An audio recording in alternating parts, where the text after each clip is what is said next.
654 പാട്ടുകളുള്ള ഒരു ബുക്കാണ് ഇത്. പുള്ളി ബൈഹാർട്ടാണ്. ഇത് ബൈഹാർട്ട് എന്ന് പറഞ്ഞ ചെറിയ രീതിയിലൊന്നുമല്ല. ഞാൻ പറ 179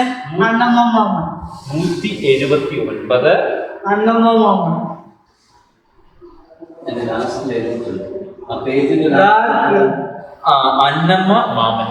ഇത് എഴുതിയ ആളുടെ പേരാണ് അന്നമ്മ മാമൻ.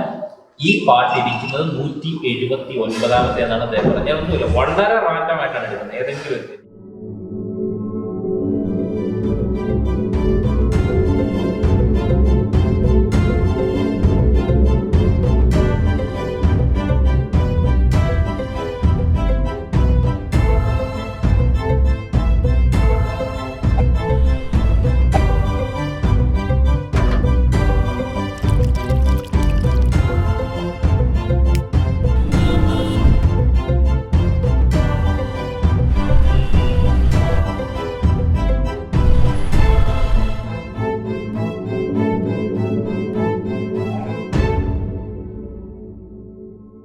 നമസ്കാരം, ഞാൻ നിപിൻ നിരവത്.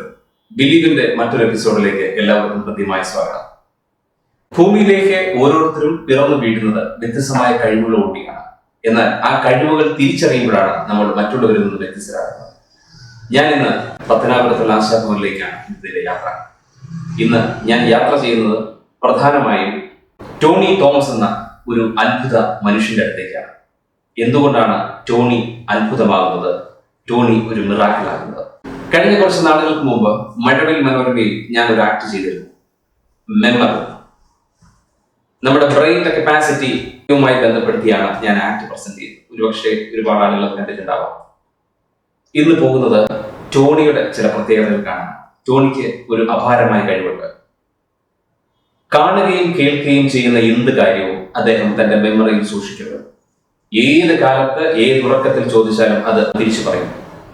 10 അക്കമോ 20 അക്കമോ 30 അക്കമോ ഉള്ള ഒരു ഡിജിറ്റ് നമ്മൾ പറഞ്ഞാൽ വിതിൻ സെക്കൻഡ് അദ്ദേഹം അത് തിരിച്ചു പറയും. നമ്മൾ തിരിച്ചു പോരാൻ നേരത്ത് വീണ്ടും ആ നമ്പറിനെ കുറിച്ച് ചോദിച്ചാൽ ടോണി വീണ്ടും ആ നമ്പർ പറയും. ഒരു ബുക്ക് മുഴുവൻ ബൈഹാർട്ടാണ്. ബുക്കിലെ ഓരോ സീരിയൽ നമ്പറുകൾ പറഞ്ഞാൽ ആ സീരിയൽ നമ്പറിന് കീഴെയുള്ള പാട്ട് ഏതാണെന്ന് അദ്ദേഹം പറയും. തന്റെ റൂട്ടിലൂടെ പോകുന്ന ബസ്സുകളെ കുറിച്ചിട്ടുള്ള complete information with number plate, time, ഇവയൊക്കെ വളരെ കൃത്യമായി പറയുമ്പം ആശ്ചര്യം തോന്നും. പക്ഷെ ടോണി ഒരു വീൽ ചെയറിലാണ്. സെർബൽ പാസി എന്ന രോഗമാണ് എന്ന് കൺഫേം ചെയ്തിട്ടില്ല എങ്കിൽ കൂടി പോളിയോ ബാധിച്ചതിന് ശേഷം ടോണി ഒരു വീൽ ചെയറിലാണ്. അദ്ദേഹം തന്നെ സ്വയം പറയാറുണ്ട്, ഞാനൊരു സ്റ്റീവ് ഹോക്കിൻസ് ആണ് എന്ന്. ഒരുപാട് സംസാരിക്കാൻ, ഒരുപാട് ചിരിക്കാൻ ഇഷ്ടമുള്ള ടോണിയെ തേടിയാണ് ഞാൻ ആശാഭവനിലേക്ക് യാത്ര ചെയ്യുന്നത്.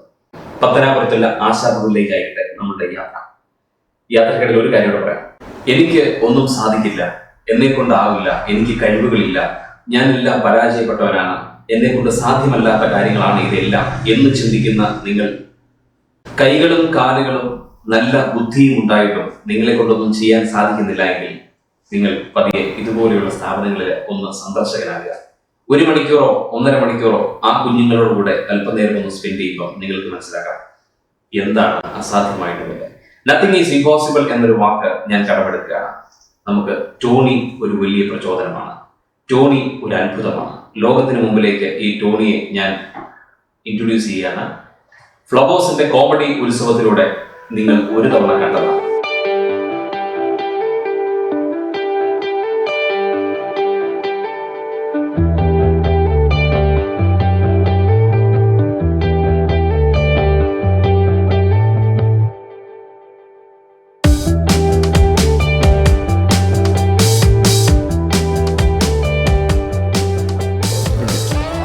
അങ്ങനെ ഞങ്ങളുടെ യാത്ര കഴിഞ്ഞ് ആശാഭവൻ്റെ മുറ്റത്തെത്തിയിരിക്കുന്നു. ഇനി ഫാദറിനെ കാണണം, നമുക്ക് ഓഫീസിലേക്ക് പോവാം.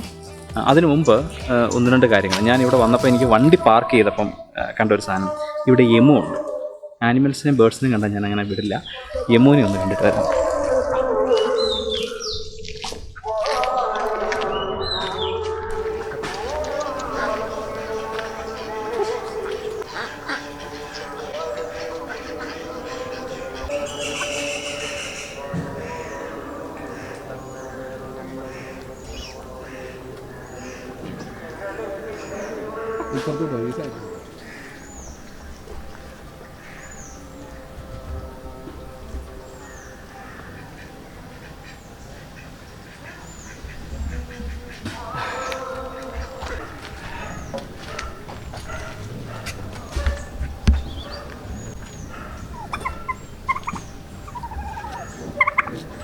അനക്കണ്ട ചിലപ്പോൾ കുത്തിയിട്ട്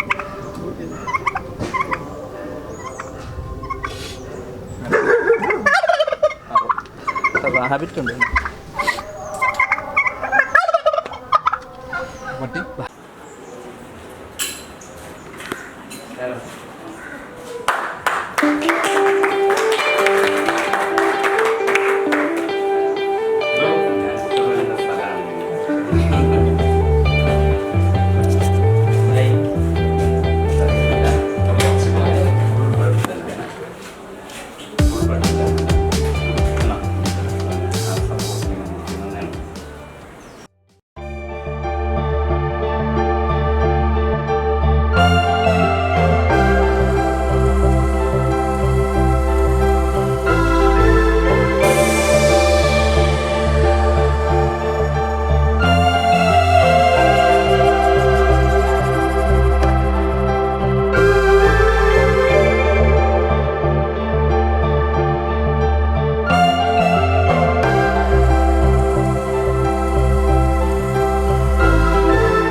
എൻ്റെ കയ്യിൽ കുറച്ച് ബോട്ടിൽസ് ഉണ്ട്.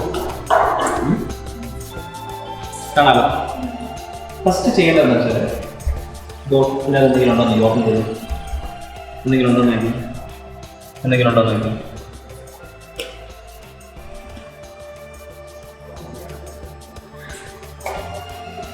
എന്തെങ്കിലും ഉണ്ടോ?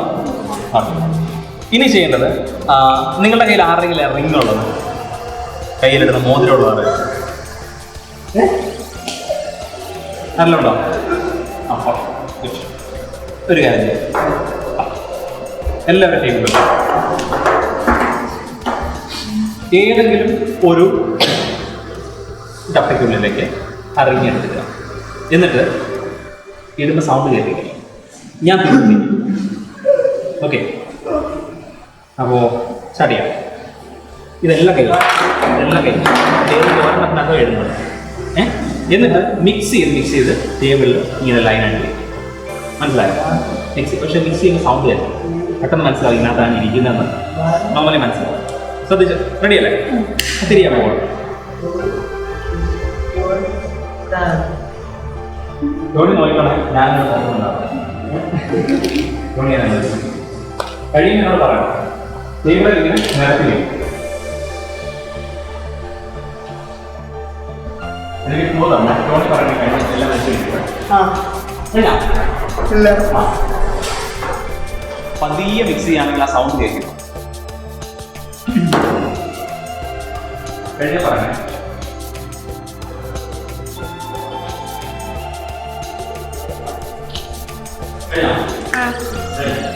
ഇപ്പൊ എത്ര പേർക്കറിയാം ഈ ഏത് ബോട്ടിലിനകത്താണ് ഇറങ്ങിയിരിക്കുന്നത്? അറിയാമോ? അറിയാം. ഐഡിയ ഉണ്ട്. നോക്കറിയാമോ?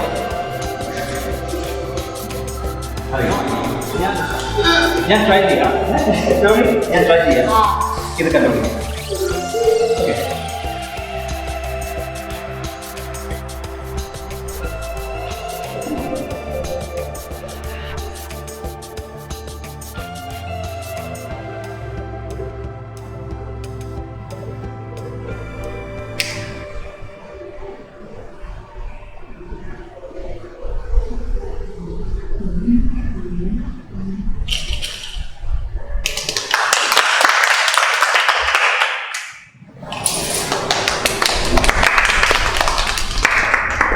അപ്പോൾ താങ്ക് യു സോ മച്ച്.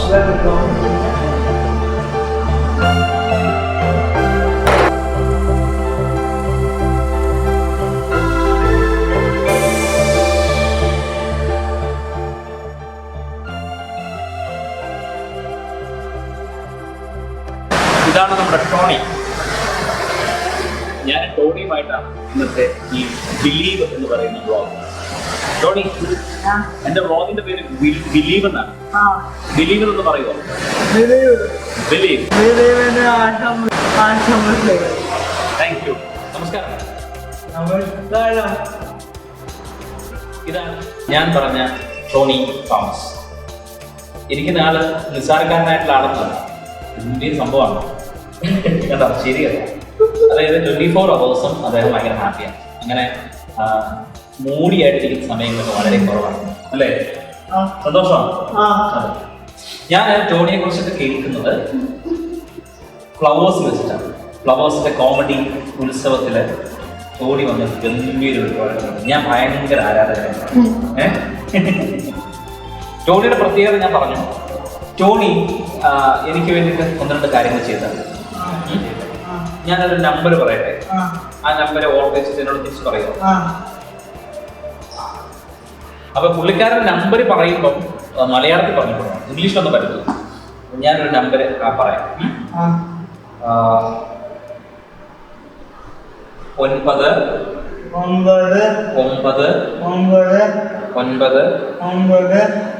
5 6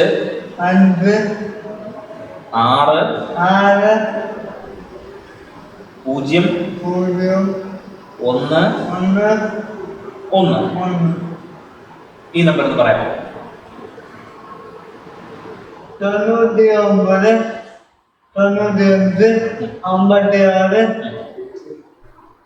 011. ഷെയ്ക്കാൻ്റെ തന്നെ. ഞാൻ ഇനി പറയട്ടെ നമ്പർ. ഞാൻ കുറച്ച് വലിയ നമ്പർ പറയട്ടെ, ഫോൺ നമ്പർ അല്ല, കുറച്ച് വലുത് പറയട്ടെ. 25 33 24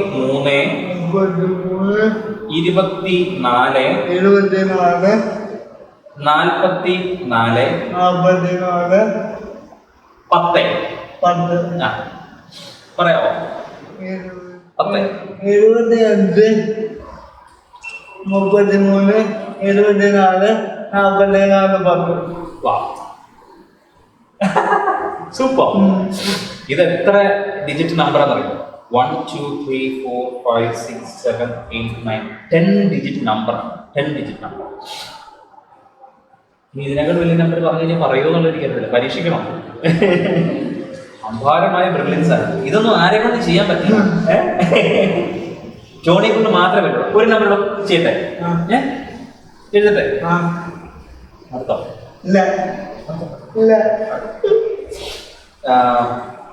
10 12 29 31 14 20.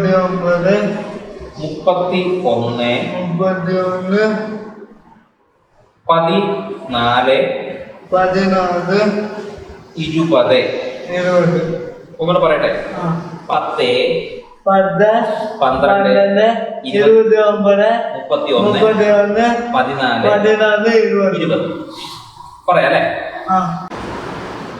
10 12 29 31 14 20.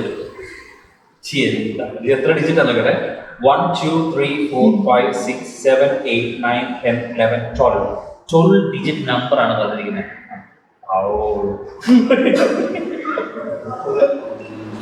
ഇനിയിപ്പോ ഒരു കാര്യമാണ്. ഏറ്റവും ആദ്യം ഞാനൊരു ഫോൺ നമ്പർ പറഞ്ഞായിരുന്നു. ആ നമ്പർ പറയുമോ? 99 95 56 011. അത് മാത്രം ഇംഗ്ലീഷാണ്.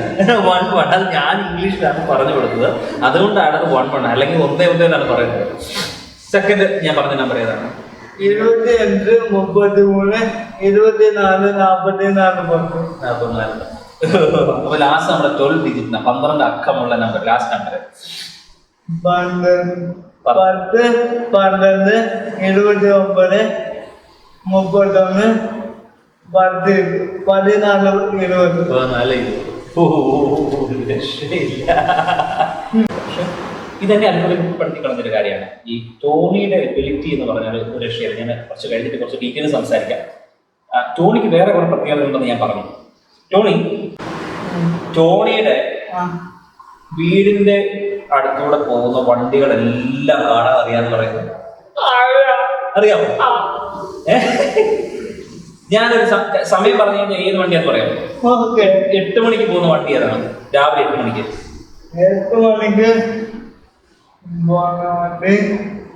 8 മണിക്കുണ്ടോ? ശരണ്യ. 8 മണിക്ക് പോകുന്ന വണ്ടി ശരണ്യ. ശരണ്യയുടെ കളർ എന്താണ്? നേരത്തെ ചോപ്പായിരുന്നു. ഇപ്പൊ അത് കളർ മാറ്റി നീലയാക്കി. അടിപൊളി. വൈകുന്നേരം 10 മണിക്ക് പോകുന്ന വണ്ടി ഏതാണ്? രാത്രി 10 മണി. രാത്രി 10 മണിക്കില്ല. ഇല്ല, രാത്രി 10 മണി വണ്ടിയില്ല. ഇല്ല. എത്ര വരെ ഉള്ള? എത്ര പുള്ളിയുടെ സ്ഥലത്ത് എത്ര വരെ വണ്ടിയുള്ളൂ? 10 മണിക്കാണ് ഞാൻ ചോദിച്ചത്. നമ്പറായി. ഞാൻ വേറെ കാര്യം 8:30 പോകുന്ന വണ്ടി ഏതാണ്? അത്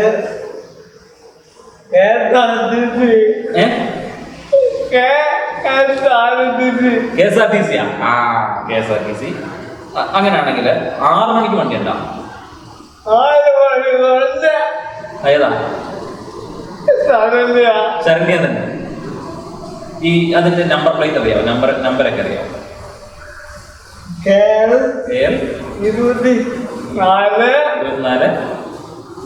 24 ഉച്ചക്കുണ്ടോ? 1 മണിക്ക് വണ്ടി ഉണ്ടോ? 1 മണിക്ക് ഏതാ? Blue dot. ബ്ലൂ ഡോട്ടിന്റെ കളർ എന്താണ്? നീല. ഓക്കെ. വണ്ടിയുടെ പേര് ബ്ലൂ ഡോട്ട് എന്നാണ്. ഓക്കെ. അതിന്റെ നമ്പർ എത്രയാണ്?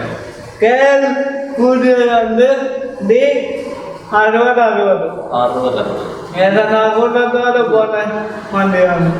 ആണോ? അപ്പൊ ശരണ്യ അങ്ങോട്ട് പോകുന്ന? ഇപ്പൊ എന്റെ റോഡിലൂടെ വീട്ടിലേക്ക് പോകും.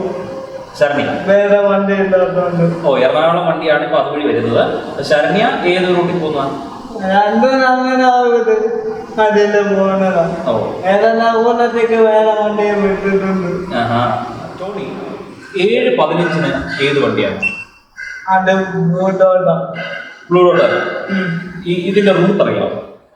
ഏത് വഴിക്കൊക്കെയാണ് പോകുന്നത്? സ്റ്റോപ്പുകളൊന്നും? കൊട്ടാരക്കരയിൽ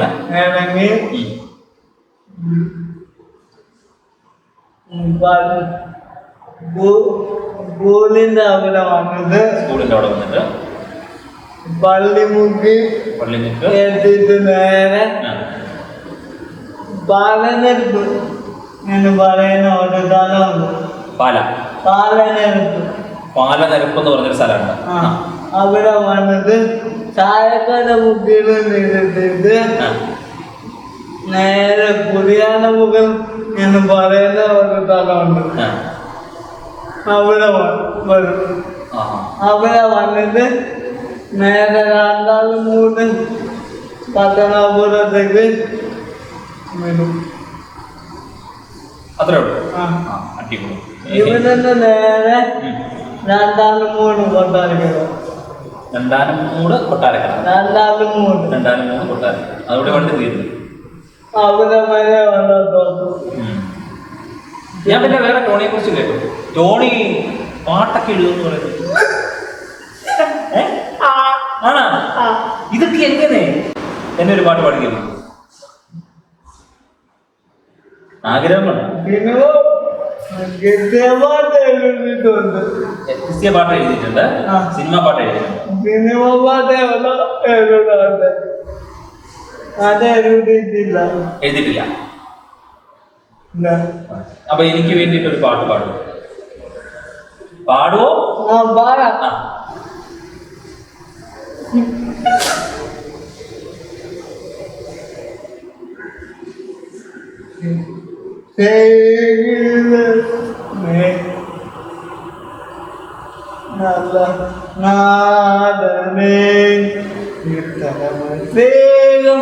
തന്നവന് കാലക്കൊലുത്തീരുന്നേ കണ്ടവേ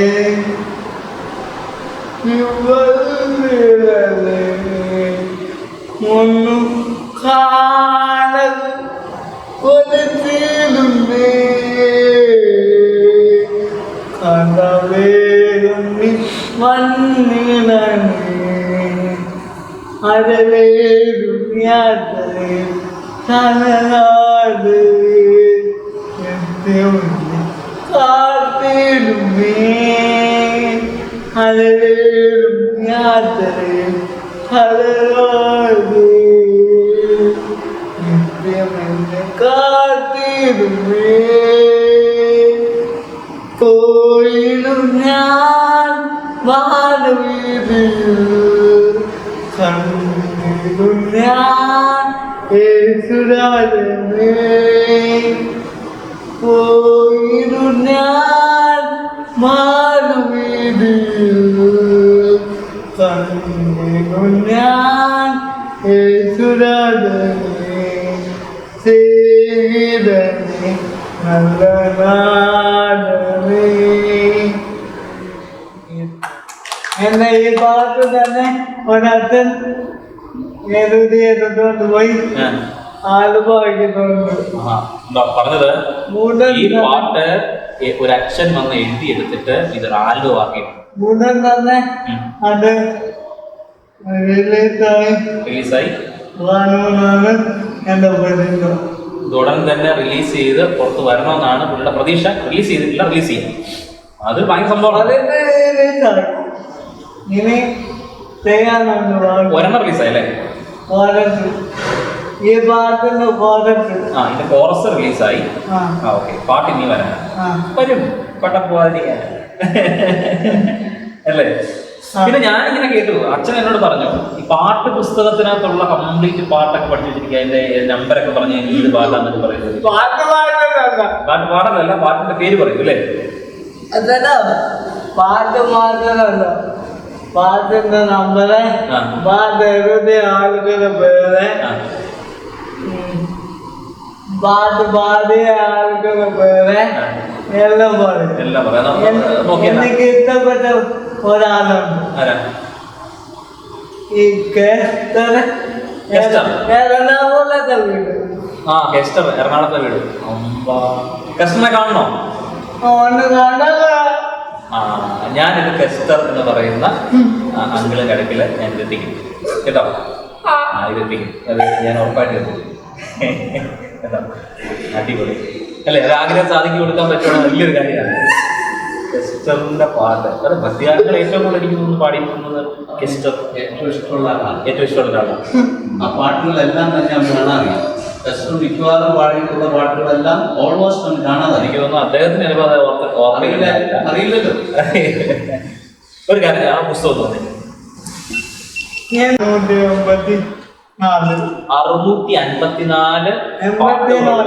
654 പാട്ടുകളുള്ള ഒരു ബുക്കാണ് ഇത്. പുള്ളി ബൈഹാർട്ട്. ഇത് ബൈഹാർട്ട് എന്ന് പറഞ്ഞ ചെറിയ രീതിയിലൊന്നുമല്ല. അതായത് ഞാനൊരു പേജ് ഓപ്പൺ ചെയ്തിട്ടുണ്ട്, പുള്ളിക്ക് അറിയത്തില്ല. ഇതിന്റെ പാട്ടിന്റെ ലൈൻ ഞാൻ പറയാൻ പോകണം, അപ്പൊ പുള്ളി ബാക്കി ഡീറ്റെയിൽ എനിക്ക് പറയും. ലോകമാം ഗംഭീര വാരിധിയിൽ വിശ്വാസ കപ്പലിലോ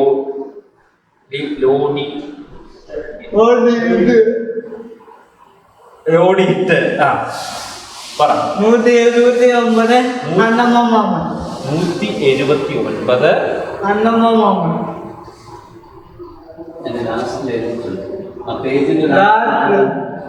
അന്നമ്മ മാമൻ. ഇത് എഴുതിയ ആളുടെ പേരാണ് അന്നമ്മ മാമൻ. ഈ പാട്ടിരിക്കുന്നത് 179 എന്നാണ് അദ്ദേഹം പറഞ്ഞത്. ഒന്നുമില്ല, വളരെ റാൻഡമായിട്ടാണ് എഴുതുന്നത്. ഏതെങ്കിലും ഒരു ഞാൻ ജസ്റ്റ് ഇവിടെ സ്റ്റോപ്പ് ചെയ്യും. ഇതിനകത്ത് എഴുതിയിരിക്കുന്നത് ഒന്നുമില്ലായികയിൽ നിന്നെ നിന്നുടെ ചാരയിൽ സൃഷ്ടിച്ചു. ഇതാണ് ലൈൻ. 360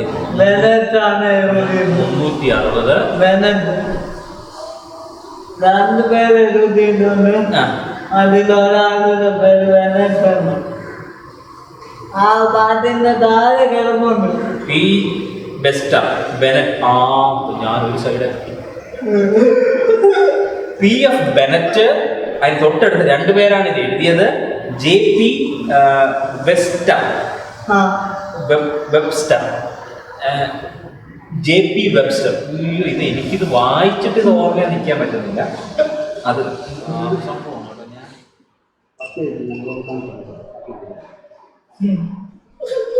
സന്താപം തീർന്നല്ലോ, സന്തോഷം വന്നല്ലോ. 340. 340. എഴുതിയ പേരില്ല. എഴുതിയ പേരില്ല. പേരുണ്ട്. പേരുണ്ടല്ലോ. ശരിയ പേരില്ലെന്ന് ആദ്യം പറഞ്ഞു. പക്ഷെ എം ചെറിയ ഇന്നു പകൽ മുഴുവൻ കരുണയോടെ സൂക്ഷിച്ചവനെ. 229 229 ജാനകിയമ്മ പാടിയിരിക്കുന്നു.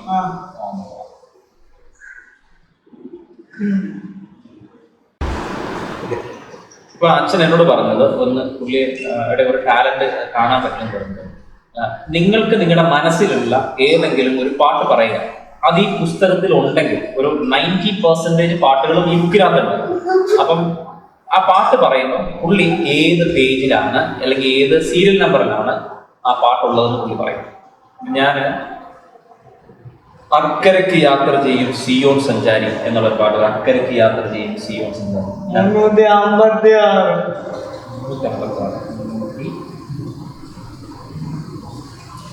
356. അക്കരയ്ക്ക് യാത്ര ചെയ്യും സിയോൺ സഞ്ചാരി. ഞാൻ ഒരു പാട്ട് പറയാം. ഉണർവിൻ വരം ലഭിക്കാൻ. 399 വിൽസൺ സെനനാട്. 399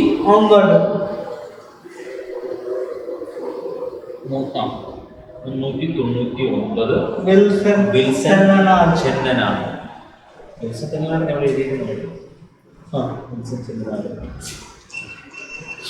ചിലപ്പോൾ ഇതിന്റെ ഞാൻ ക്ലോസ് ഷോട്ട്സ് കാണിക്കുന്നത് കറക്റ്റ് ആയിരിക്കണമെന്നില്ല, എങ്കിലും ഇത് സത്യമാണ് കേട്ടോ. ചിലപ്പോൾ അതിന്റെ ക്ലോസ് എടുക്കാൻ പറ്റില്ല, കാരണം സിംഗിൾ ക്യാം ഷൂട്ടല്ലേ. ഞെട്ടിച്ച് കളഞ്ഞു.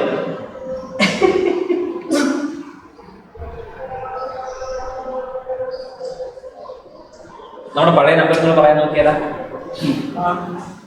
നമ്പർ എന്ന് പറഞ്ഞു. First one 99 95 55 56 0 11. ഏറ്റവും ലാസ്റ്റ് നമ്മൾ പറഞ്ഞ ഒരു വലിയ നമ്പർ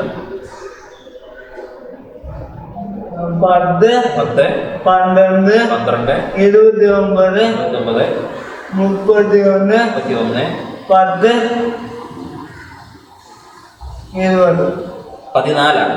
14 20 കറക്റ്റാണ്.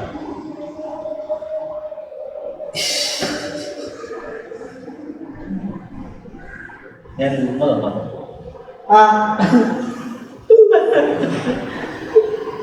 ഒരുപാട് ഇഷ്ടപ്പെട്ടു കേട്ടോ. ഇതെങ്ങനെ ഇതെങ്ങനെ സാധിക്കുന്നത്? ഇതെങ്ങനെ സാധിക്കും? അറിയത്തില്ല. സീക്രട്ട് ആണോ? ഇതെന്താണെന്നറിയോ? ചോണിയെ പോലെ വേറെ ആരില്ല. എന്നെ പോലെ ഒരാളുണ്ടായിരുന്നു. അതാരാ?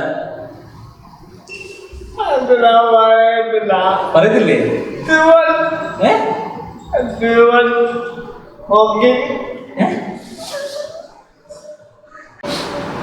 ഇത് സംഭവം വലിയൊരു ക്രെഡിറ്റ് ആണ്. ഞാനത് കണ്ടുപിടിച്ചത് വേറെ ആളുണ്ടെന്ന്. ആരാന്നറിയോ? Stephen Hawkins.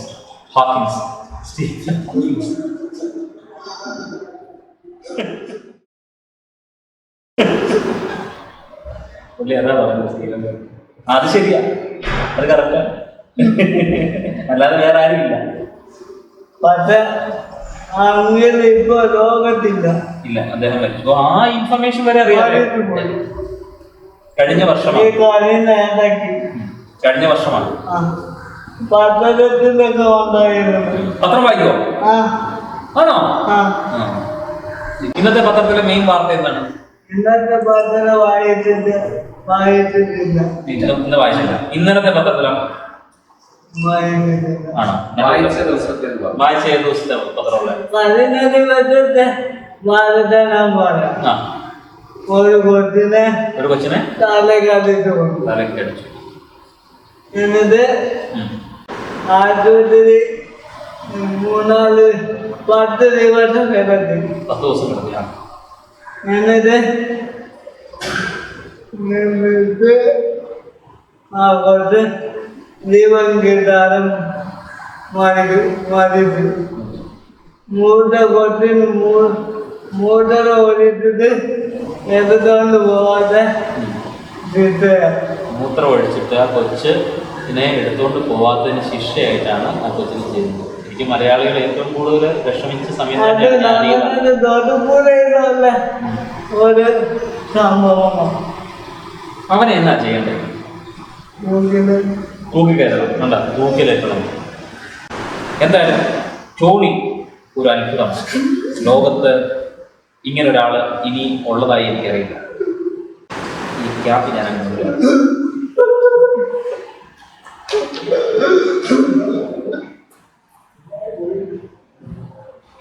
Okay Tony. Okay okay വീണ്ടും കാണാം. വീണ്ടും കാണണം.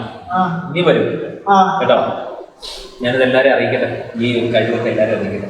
ഒരുപാട് എനിക്കിഷ്ടം തോന്നിയതുകൊണ്ടാണ് ഞാൻ നിന്നെ കാണാൻ വേണ്ടി പറ്റിയത്. താൻ നേരിട്ട് കാണണം എന്നൊരു ആഗ്രഹത്തോടെ വന്നു. ആ അതിന് ഒരു മടിയില്ലാതെ ആ പുള്ളിയോട് ചോദിക്കും. ചിലപ്പോൾ കണ്ടുകൊണ്ടിരിക്കുന്ന ആൾക്കാർക്ക് തോന്നുന്നു അദ്ദേഹത്തെ ഇൻസൾട്ട് ചെയ്യുകയാണ്, അല്ലെങ്കിൽ അദ്ദേഹത്തെ കൊണ്ട് ഭയങ്കരമായിട്ട് ബുദ്ധിമുട്ടിക്കുകയാണ്, അദ്ദേഹത്തിന്റെ ഒരു ചിലപ്പോൾ അദ്ദേഹം പ്രസന്റ് ചെയ്യുന്ന രീതി കാണുമെന്ന് എനിക്ക് തോന്നുമായിരിക്കും. പക്ഷെ ഇത് അദ്ദേഹത്തിന് ഇഷ്ടമാണ്. അങ്ങനെയല്ല അച്ഛാ, അദ്ദേഹത്തിന് ഇഷ്ടമാണ്. എല്ലാവരോടും പറയാനും സംസാരിക്കാനും എല്ലാം ഇഷ്ടമാണ് അദ്ദേഹത്തിന്. ഞാൻ പറയുന്നത് വളരെ കൃത്യമായിട്ട് കാര്യം മനസ്സിലാകുന്നു. എക്സ്പ്രഷൻ പുറത്തു വരുന്നത് മാത്രം ശകലം നമ്മുടെ നോർമൽ അല്ലാത്ത രീതിയിലുള്ള കുറച്ച് ഇത് വരുന്നുണ്ട്. പക്ഷെ അത് ഞാൻ വളരെ കൃത്യമായിട്ട് മനസ്സിലാക്കും. എനിക്കറിയാമല്ലോ, ഞാനത് മനസ്സിലാക്കണം. ഒരുപാട് സന്തോഷം. അപ്പം ഞാൻ ഒന്ന് യാത്ര ചെയ്യാണ്. നാളെ പോകണം. ചെറിയ മഴയുണ്ടെന്ന്. മഴ വരുന്നുണ്ട്. അവരെ തന്നെ അന്നത്തരം പറയണം. നമുക്ക് കെസ്റ്റർ ആ കെസ്റ്ററിനോട് ഭയങ്കര ആരാധനയാണ്. കെസ്റ്റർ എന്ന് പറയുന്ന സംഗീത അദ്ദേഹത്തോട് മ്യൂസിഷ്യനോട് ഒരു ആരാധനയുള്ള ഒരാളെയാണ്. എന്തായാലും കെസ്റ്ററിന്റെ കാണുന്നുണ്ടെങ്കിൽ ഞാൻ പേഴ്സണലി റിക്വസ്റ്റ് ചെയ്യുന്നു, എന്തൊന്ന് കാണണം. ഇതുപോലെ ആരാധന. അതായത് ഈ ഇരിക്കുന്ന ബുക്കിനകത്ത് കെസ്റ്ററിന്റെ പാട്ടുകൾ 90% പാട്ടുകൾ കെസ്റ്ററിന്റെ, 90% ഒരു 80% പാട്ടുകൾ കെസ്റ്റർ മുഴുവൻ ബൈ ഹാർട്ട്. ഇന്ന് നമ്മോടൊപ്പം ഉള്ളത് ഫാദർ ജോജി കെ മാത്യു, ആശാഭവന്റെ ഡയറക്ടറാണ്. സുഹൃത്തുക്കളാണ് അല്ലേ? നമ്മളൊരു കൊച്ചി യാത്രയിൽ പരിചയപ്പെട്ട സുഹൃത്തുക്കളാണ്. കുറേ നാളുകളായിട്ട് ഞങ്ങൾ ഇങ്ങനെ കമ്മ്യൂണിക്കേറ്റ് ചെയ്തുകൊണ്ടിരിക്കുന്നു. എനിക്കൊരു പ്രത്യേക താല്പര്യം ഇവിടെ ഈ കുട്ടികളെയൊക്കെ ഒന്ന് കാണണം. കുട്ടികളെ കാണണമെന്ന് പറഞ്ഞാൽ പ്രധാനമായിട്ടും എനിക്ക് കാണേണ്ട വരുന്നത് ടോണിയാണ്. അങ്ങനെ ടോണിയെ കാണാനായിട്ട് ഇവിടെ വന്നു. അപ്പോൾ ഇവിടെ ഒരുപാട് കുട്ടികളുണ്ട്, ഒരുപാട് ടാലൻ്റ് ഉള്ള ഒരുപാട് കുട്ടികളും. പിന്നെ അച്ഛൻ കുറേ കാര്യങ്ങൾ പറയും. അച്ഛൻ തന്നെ പറയും ഇവിടെ എങ്ങനെയാണ് ഈ കുട്ടികൾ ഇവിടെ വന്നിരിക്കുന്നത്, എങ്ങനെയാണ് ഇവർക്ക് ഇവിടെ അക്കോമഡേഷൻ, അവരുടെ പഠനം, അവരുടെ താമസം, പിന്നെ അവർക്കൊരു പ്രൊഫഷണലി ട്രെയിൻ ചെയ്ത് അവർക്കൊരു പ്രൊഫഷൻ എത്തിച്ചു കൊടുക്കുന്ന രീതി വരെ കംപ്ലീറ്റ് ആയിട്ട് ഒരു പ്രോസസ് അസിസ്റ്റന്റിനോട് ചെയ്യുന്നുണ്ട്. അതിനെക്കുറിച്ച് ഒന്ന് പറയും. ഇപ്പം നമുക്ക് 60 സ്റ്റുഡൻസ് ആണ് ഇവിടെ ഉള്ളത്. ഇവിടെ കുഞ്ഞുങ്ങളെ എടുക്കുന്നത് 2 തരത്തിലുള്ള പ്രത്യേകതകളുള്ളത്. ഒന്ന്, ഒരു ഫിസിക്കലി ചലഞ്ച്ഡ് ആയിരിക്കണം, അതിനുള്ള സർട്ടിഫിക്കറ്റ് ഇവരുടെ കയ്യിലുണ്ടാവണം. 2, അവരുടെ ഭവനത്തിൽ അവർക്ക് നിർത്തി പഠിപ്പിക്കാൻ എക്കണോമിക്കലി ബാക്ക്വേർഡ് ആണെന്ന് തെളിയിക്കുന്ന ഒരു സർട്ടിഫിക്കറ്റ് ഉണ്ടാകും. അപ്പോൾ അങ്ങനെയുള്ള കുഞ്ഞുങ്ങളെ എടുത്ത് പഠിപ്പിച്ച് അവർക്ക് മാക്സിമം വിദ്യാഭ്യാസം കൊടുത്ത് അവരെ റീഹാബിലിറ്റേറ്റ് ചെയ്യുക എന്നുള്ളതാണ് നമ്മുടെ പർപ്പസ്. അങ്ങനെ റീഹാബിലിറ്റേറ്റ് ചെയ്ത ഒത്തിരി കുഞ്ഞുങ്ങളുണ്ട്. 30-അടുത്ത് വർഷമായി നമ്മളിവിടെ ഈ സ്ഥാപനം ആശാഭവൻ നടത്തുന്നു. അപ്പോൾ പലയിടങ്ങളിൽ പഠിച്ച് വിജയിച്ചു പോയിട്ടുള്ള ഒത്തിരി കുഞ്ഞുങ്ങളുണ്ട്. ഫിസിക്കലി ചലഞ്ച്ഡായ, കാല് നേരെ നിർത്താൻ കഴിയാത്ത പല കുഞ്ഞുങ്ങൾക്കും ഇപ്പോൾ നല്ല ജോലിയിലിരിക്കുന്നവരുണ്ട്. പ്രത്യേകിച്ച് നമ്മുടെ അഡ്വക്കേറ്റ് കലേഷ് കുമാർ, കോട്ടയം ബാറിലെ ലീഡിംഗ് അഡ്വക്കേറ്റ് ആണ്. അദ്ദേഹം വീൽ ചെയറിലിരുന്നാണ് ഇപ്പോഴും ഞാൻ വായിച്ചിട്ടുണ്ട്. അതെ, അതുപോലെ തന്നെ വളരെ ഫേമസ് ആയിട്ടുള്ള ഒരാളാണ് 2 കൈയുമില്ലാത്ത സജയ് കുമാർ. അദ്ദേഹം ഇവിടെ 12th വരെ പഠിച്ചതിന് ശേഷം നമ്മൾ അദ്ദേഹത്തെ ഹയർ സ്റ്റഡീസിനായിട്ട് അയച്ചു. അദ്ദേഹം മാസ്റ്റേഴ്സ് ഇൻ ഫൈൻ ആർട്സ് വരെ പഠിച്ചു. ഏറ്റവും പ്രധാനപ്പെട്ട ഒരു കാര്യം, ഇവർക്ക് അവരുടെ രീതിയിൽ വളരാനുള്ള ഒരു സാധ്യത ഇവിടെ നമ്മൾ ഒരുക്കുന്നു എന്നുള്ളത്. അവർക്ക് ഏത് പഠിക്കണം, എങ്ങനെ പഠിക്കണം, അത് അവരാണ് തീരുമാനിക്കുന്നത്. ഇവിടുത്തെ അടുത്തുള്ള 3 കോളേജുകളിൽ വളരെ വ്യത്യസ്തമായി അവരുടെ അഭിരുചിക്ക് അനുസരിച്ച് പഠിക്കുകയാണ് കുഞ്ഞുങ്ങൾ. അപ്പോൾ ഇപ്പോൾ നമുക്ക് M.Com കഴിഞ്ഞ 8 സ്റ്റുഡൻസ് ഉണ്ട്. അതിലിപ്പോൾ കുറച്ച് പേരുടെ വിദ്യാഭ്യാസം കഴിഞ്ഞ് അവരെ ജോലിക്ക് നമ്മൾ അയച്ചിട്ടുണ്ട്. ഈ 2 കൈയുമില്ലാത്ത മാസ്റ്റേഴ്സ് ഇൻ ഫൈൻ ആർട്സ് കഴിഞ്ഞ ആൾ തൊട്ടടുത്തുള്ള ഗവൺമെൻറ് ഹയർ സെക്കൻഡറി സ്കൂളിലെ ജൂനിയർ ആർട്സ് അധ്യാപകനാണ്. ഒരുപക്ഷെ ഇന്ത്യയിലെ തന്നെ ആദ്യത്തെ ആളായിരിക്കാം ഒരു കാലുകൊണ്ട് കാല് നിലത്ത് കുത്തിക്കൊണ്ട് മറ്റൊരു കാലുകൊണ്ട് നോർമൽ ബോർഡിൽ പടം വരച്ച് പഠിപ്പിക്കുന്ന ഒരുപക്ഷെ ആദ്യത്തെ ആളായിരിക്കും എൻ്റെ അറിവിൽ. ഇവിടുത്തെ എല്ലാവരും എനിക്ക് തോന്നുന്നു ഇന്ത്യയിലായിട്ട് ആൾക്കാർ തന്നെയാണ്. ആ രീതിയിലാണ് കംപ്ലീറ്റ് അങ്ങനെയാണ് അച്ഛൻ അവരെ അങ്ങനെയാണ് മോൾഡ് ചെയ്തിരിക്കുന്നത്. അതാണ് എനിക്ക് ഏറ്റവും ഇൻട്രസ്റ്റിംഗ് ആയിട്ട് തോന്നിയ കാര്യം. കാരണം അച്ഛൻ തന്നെ പറ കാര്യം എന്തോരം ഞാൻ ഇതിനിടയ്ക്ക് കുറേ പ്രോഗ്രാമുകൾ ഒക്കെ ചെയ്തു. ഒക്കെ ഓരോ തരത്തിലുള്ള ഡിസബിലിറ്റികളുള്ള കുട്ടികളാണ്. അതെ അതെ, നമ്മൾ ആദ്യം ആക്ച്വലി നമ്മളെല്ലാം കാണുന്ന അവരുടെ ഡിസബിലിറ്റിയാണ്. പക്ഷേ ഞങ്ങൾക്കിപ്പോൾ കാണാൻ കഴിയുന്നത് അവരുടെ എബിലിറ്റി മാത്രമാണ്. നമ്മളൊന്നും അവരുടെ അടുത്തെത്താൻ പോലും പറ്റില്ല എന്നതാണ് ഞങ്ങൾക്ക് മനസ്സിലാക്കുക. ഓരോ ദിവസവും മനസ്സിലാക്കി കഴിഞ്ഞിട്ടില്ല. ഇതുവരെ മനസ്സിലാകാത്ത ആളുകൾ ഇഷ്ടംപോലെ ഉണ്ട്. അറ്റ് ദ സെയിം ടൈം 8 പേർ M.Com കഴിഞ്ഞു. അവർക്ക് കുറച്ച് പേരെ നമ്മൾ ജോലിക്ക് കയറ്റി. നടക്കാൻ നിവൃത്തിയില്ലാത്ത ആളുകളാണ്. കഴിഞ്ഞ ആഴ്ച 2 പേര് ട്രിവാൻഡ്രത്ത് PK ചാക്കോ ആൻഡ് സൺസ് അതിൽ പ്രവേശിച്ചു. അങ്ങനെ ഒരുപാട് കുഞ്ഞുങ്ങൾ PT ചാക്കോ കമ്പനിയിൽ 2 പേര് കയറി. അതുപോലെ കഴിഞ്ഞ മാസങ്ങളിലൊക്കെ ഓരോ ജോലികളിൽ പ്രവേശിച്ചിട്ടുള്ള കുഞ്ഞുങ്ങളുണ്ട്. ബാങ്ക് മാനേജേഴ്സായിട്ടിരിക്കുന്നവരുണ്ട്. ഇപ്പോൾ ഇവിടെ പഠിക്കുന്ന കുഞ്ഞുങ്ങൾ അവരുടെ പഠനത്തിന് ശേഷം അവരുടെ എക്സ്ട്രാ കരിക്കുലർ ആക്ടിവിറ്റീസ് വളർത്താനാണ് നമ്മൾ കൂടുതൽ ശ്രമിക്കുന്നത്. ചിലരൊക്കെ അവരുടെ മേഖലകളിൽ അവർ സൂപ്പർ സ്റ്റാറുകളാണെന്നാണ് നിവിൻ സാറൊക്കെ അങ്ങനെ ഞങ്ങളെ കണ്ടെത്താനൂടെ പ്രേരിപ്പിച്ചു എന്നുള്ളത് സന്തോഷമാണ്. അപ്പോൾ ഒരാൾ ഈ പറഞ്ഞ ടോണി തോമസ് ആണ്. രണ്ടാമത് വളരെ പൊക്കം കുറഞ്ഞ 3 അടി പോലും ഹൈറ്റ് വന്നിട്ടില്ലാത്ത സുബി തോമസ്. സുബിയുടെ പ്രത്യേകത വളരെ നന്നായി ക്ലാസിക്കൽ ഡാൻസ് ചെയ്യുന്ന ആളാണ്. എന്നെ വെൽക്കം ചെയ്ത് സുബിയാണ്. അതെ വെൽക്കം ചെയ്തതാണ്. ചെറിയ ബൊക്കെയൊക്കെ ആയിട്ട്. അതെ, അപ്പോൾ നാച്ചുറലി അങ്ങനെ ഓറിയന്റഡ് ആണ്. At the same time Subi ഇപ്പോൾ ചിന്തിച്ചുകൊണ്ടിരിക്കുന്നത് ഇമ്മീഡിയറ്റ് ആയിട്ട് തന്നെ ഒരു ബാങ്കിൽ മാനേജറായി കയറണമെന്നാണ്.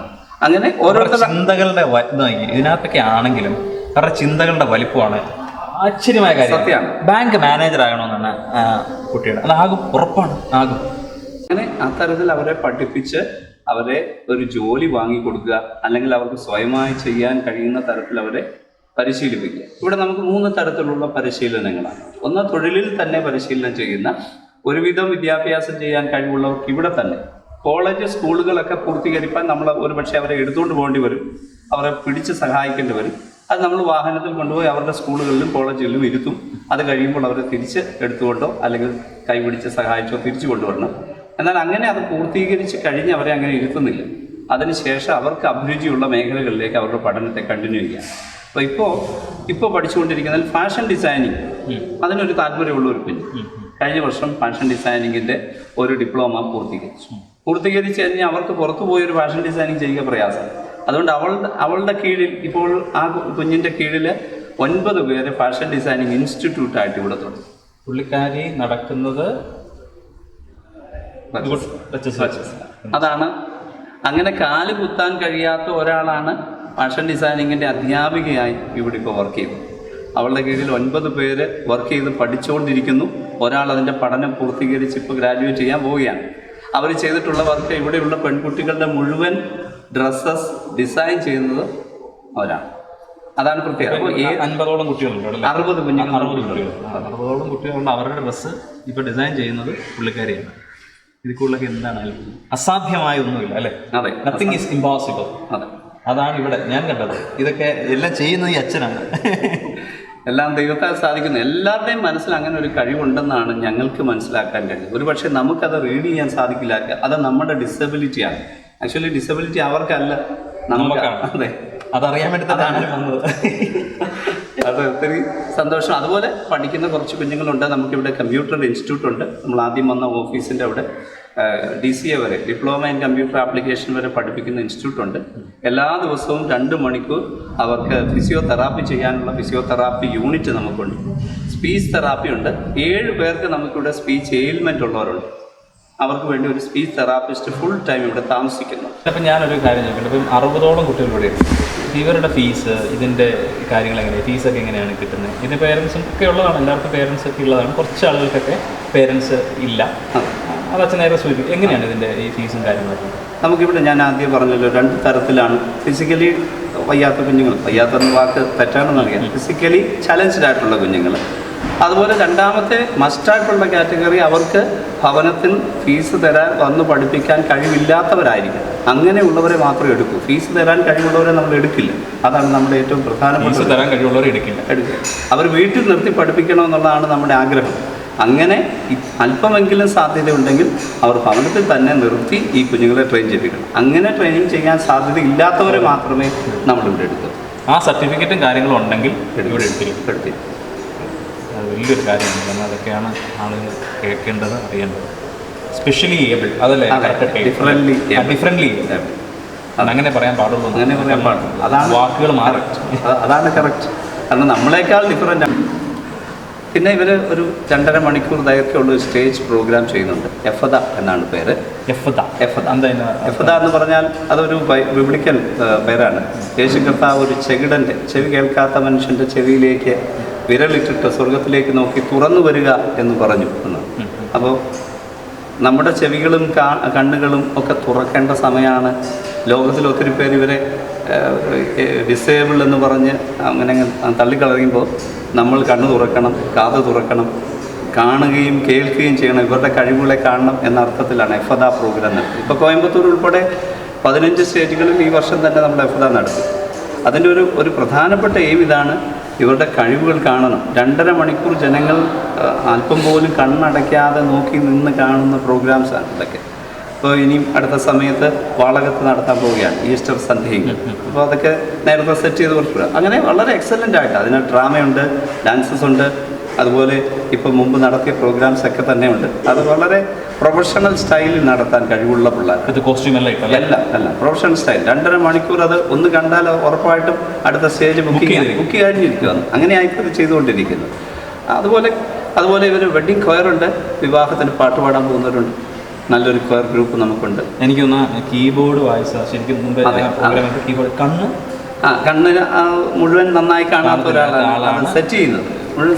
കീബോർഡ് സെറ്റ് ചെയ്ത് റെഡിയാക്കി. അതെ, 10 ദിവസം കൊണ്ട് കീബോർഡ് വായിക്കാൻ പഠിച്ച ആളുണ്ട്. അങ്ങനെ വലിയ കലാകാരന്മാരാണ്. നമുക്കൊന്ന് ചിന്തിക്കാൻ പറ്റില്ല. കംപ്ലീറ്റ് മിറാക്കിൾസ് ആണ്. അതായത് വിശ്വസിക്കാൻ പറ്റില്ല.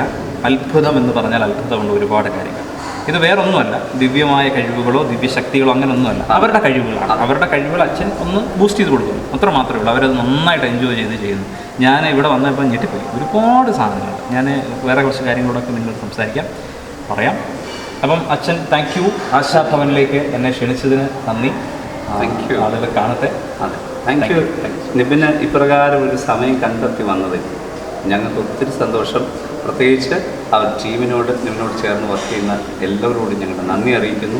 തീർച്ചയായും ഇങ്ങനെയുള്ള കലാകാരന്മാർ ഒത്തിരി ഉയരങ്ങളിലെത്തട്ടെ. Thank you. ദൈവാനുഗ്രഹിക്കട്ടെ. Thank you. ടോണിയെ നിങ്ങൾ കണ്ടല്ലോ.